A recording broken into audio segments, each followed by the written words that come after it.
राम राम जी। मी boutique में आपका स्वागत है।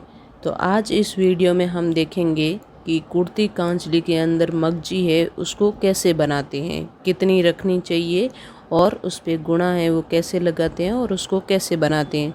तो कटिंग की वीडियो मेरे और भी पहले से डाले हुए हैं, लेकिन थोड़ा मैं इसमें दिखा देती हूँ। जैसे ये ड्रेस कट करने के बाद जो भी कपड़ा बचा है, जो भी टेढ़ा मेढ़ा है या छोटा बड़ा है, जैसा भी है, उसमें से हमने एक तरफ से एक कोने को इस तरीके से मोड़ लिया है। हमें जितना भी गुणा चाहिए यानी मगजी चाहिए, आपको लगता है कि इतने कपड़े से बन जाएगी, तो उतना ही लीजिए। जो भी एक्स्ट्रा कपड़ा है उसको इस तरीके से कट करके हम उसको छोड़ देंगे सीधा, क्योंकि जो कपड़ा पूरे में बनाएंगे तो वो सारी कपड़ा होगा वो उरेब निकलेगी। और फिर हम यहाँ से इसको अलग कर लेंगे। ये जो उरेब का पार्ट है जो तिरछा है वही उरेब होगी हमारी। और फिर हम इसको इस तरीके से समेट लेंगे। समेटने से ये होता है कि टाइम भी बचता है और कटिंग है वो सीधी होती है। फिर हमें कम से कम 2 इंच चौड़ी उरेब लेनी है मगजी को, ताकि हम इसको गुणा लगा के वापस जब गुणा लगा के और इसको फोल्ड भी कर सकते हैं, यानी अंदर से मोड़ भी सकते हैं। तो इस तरीके से हम 2-4 जगह पे निशान लगा लेंगे और फिर हम इनको जहाँ पे निशान लगाए हैं वैसे हम इसको कटिंग कर लेंगे। तो जो पहला टुकड़ा होता है उसको हम इस तरीके से कटिंग कर लेंगे। आप चाहें तो आगे के टुकड़े भी सारे इसी तरीके से निशान लगा के आप कट कर सकते हैं, नहीं तो जो आपको पट्टी मिली है जो हमने कटिंग की है उसी को कपड़े के ऊपर इसी तरीके से रख के और साइड में से हम कट कर लेंगे। तो इसी तरीके से हम बहुत सारी पट्टियाँ हैं वो कट कर लेंगे। लगभग कुर्ती और कांचली के अंदर 5 मीटर के आसपास मगजी होती है, लंबाई में जो बनती है वो बहुत होती हैं। और उसके अलावा भी जैसे कांचली के अंदर हमें पट्टियाँ भी बनानी होती हैं, डोरी बनानी होती हैं, उसके लिए भी हमें मगजी चाहिए। इसीलिए हम 1 मीटर एक्स्ट्रा भी ले सकते हैं। टोटल 6 मीटर के लगभग बहुत होती है। और फिर भी कम पड़ जाए या आपको लगे ऐसा, तो कपड़ा तो हमारा एक्स्ट्रा होता ही है, हम बाद में भी इसको कट कर सकते हैं। फिर इस तरीके से हमें जोड़ना है टुकड़ों को। आपको बिल्कुल जोड़ना नहीं आता है तो इस तरीके से आप पहले रख के देखिए। ये देखिए, ऐसे रखेंगे तो ये सीधी हो रही है। तो यहाँ से कपड़े को उल्टा किया और फिर ऊपर से हम सिलाई है वो लगा सकते हैं। सिलाई लगाने से ये फिर बहुत ही अच्छे से बनेगी। और कोशिश करें कि सिलाई में के अंदर जो मार्जिन रख रहे हैं वो बराबर हो। बराबर नहीं होगा, आपने स्टार्ट किया है वहाँ से थोड़ा कम है, आगे जाते आपने मार्जिन ज़्यादा रख दिया तो मगजी है वो टेढ़ी मेढ़ी हो सकती है। तो इसी तरीके से आप पूरा वीडियो देखिएगा बहुत ही अच्छे से, और इतनी फिनिशिंग के साथ मगजी है वो तैयार होगी। मैं आपको लगाने के बाद कुर्ती के अंदर, कांचली के अंदर फाइनल लुक भी दिखाऊंगी। और यदि आप चैनल पर पहली बार आए हैं तो ज़रूर सब्सक्राइब कीजिए। मेरे चैनल पर और भी अच्छी अच्छी वीडियो हैं, आप जाके ज़रूर देखिए। और इस तरीके से हम इसको रखते जाएंगे और सारे टुकड़ों को हम जोड़ लेंगे। और जोड़ने के बाद देखिए, ये जो भी हमारी सिलाई आई है बराबर आई है। आप हल्का सा इसके ऊपर नाखून से स्क्रैच कर लीजिए, वरना आप चाहें तो प्रेस भी लगा सकते हैं, ताकि ये सिलाई जम जाती हैं और गुणा लगाने में आसानी होती है। फिर हम यहाँ से इसको इस तरीके से समेटेंगे, फोल्ड करेंगे।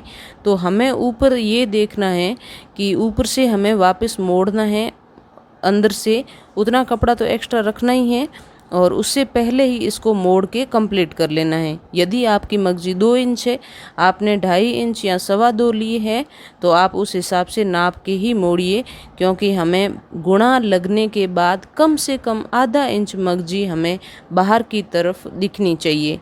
यानी जो मगजी तैयार होगी वो आधा इंच तो कम से कम होनी चाहिए।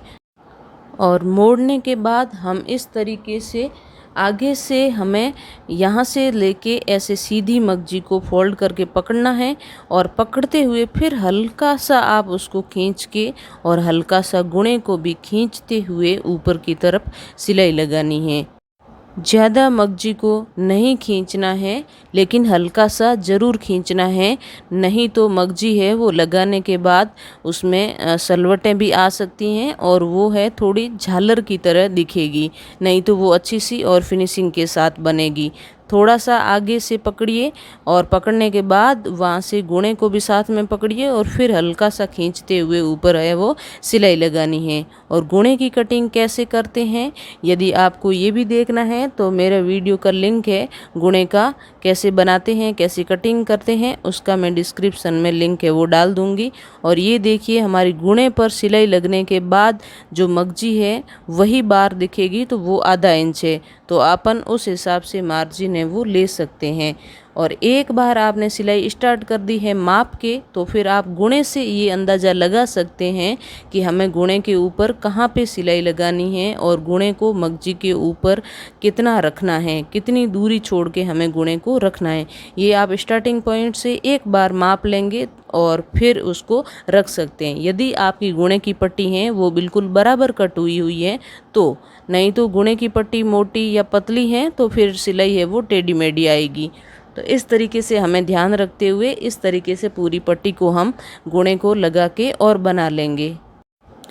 और आपको यदि कुर्ती के अंदर गले की या नीचे जो कॉर्नर बनाते हैं, घेर में मगजी कैसे लगाते हैं, ये सब भी आपको देखना है, तो उसका लिंक भी मैं डिस्क्रिप्शन में इस वीडियो के डाल दूँगी, आप वहाँ से देख सकते हैं। तो ये देखिए बिल्कुल सेंटर से हमें मापा है, फिर और नीचे की तरफ भी हमने रंगीन धागा यूज़ में लेना है जो कपड़े से दूसरा कलर हो और वो आराम से दिखे, तो जब हम वापस मगजी को लगाएंगे तब आसानी होती है। आप चाहें तो गुणे को इस तरीके से नाखून से स्क्रैच कर सकते हैं, वरना यदि आप बिगनर्स हैं और अच्छे से मगजी लगाना चाहते हैं तो आप इस तरीके से गुणे को लगाने के बाद आप प्रेस भी कर सकते हैं, ताकि गुणा है वो बिल्कुल अच्छे से प्रॉपर रूप से जम जाएगा और जब आप सिलाई करोगे तो गुणा है वो बीच में से नहीं निकलेगा।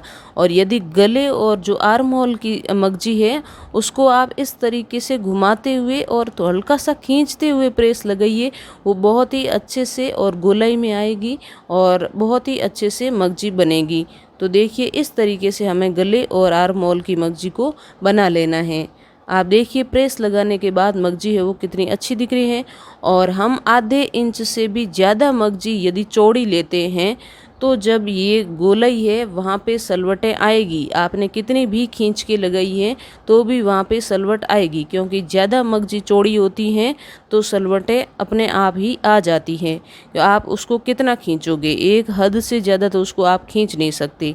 तो ये देखिए लगने के बाद आप देखिए बहुत ही अच्छे से लगी हैं, बहुत ही प्रॉपर तरीके से लगी हैं और इस मगजी की साइज़ है वो बिल्कुल परफेक्ट बनी है, कहीं पे कोई सलवट नहीं है, कोई झोल नहीं आया है। और कुर्ती का गला देखिए आप, बिना धागा डाले पहले से इसकी इतनी अच्छी फिनिशिंग है। तो आप इस तरीके से ज़रूर बनाइएगा एक बार, और नहीं तो एक ड्रेस की ज़रूर बना के देखिएगा फिनिशिंग है वो कैसी आती है, और फिर आपकी आदत बन जाएगी। Thank you.